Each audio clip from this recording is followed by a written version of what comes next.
Welcome to the Salmon Runs YouTube. Enjoy the video. You start immediately. Remove the pan from heat and let it cool until it's just warm to touch. Add about 1/2 cup water or 1/4 cup white vinegar, enough to cover the worst areas. Return to low heat until the liquid simmers. This loosens carbonized food.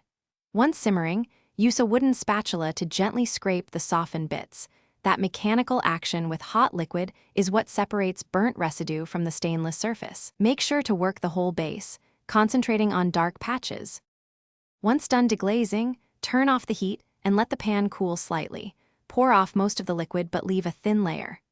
Sprinkle 1 to 2 tablespoons of baking soda over the burnt areas and add a little water to make a grainy paste.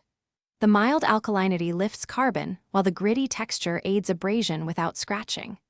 Scrub in controlled, circular strokes with a nylon brush or non-abrasive pad. If needed, reapply paste to stubborn spots and let it sit for 5 to 10 minutes before scrubbing again. Rinse the pan thoroughly with hot water, then dry and inspect for remaining discoloration. If faint brown marks persist, simmer a 1-to-1 vinegar and water bath for 10 to 15 minutes to break down oxide stains, then repeat the baking soda scrub as needed. Make sure to polish along the metal grain using a stainless cleaner if the finish looks dull.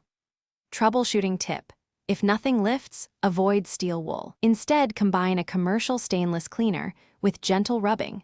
Hard abrasives cause scratches that are Thanks for watching. Consider subscribing if we helped you.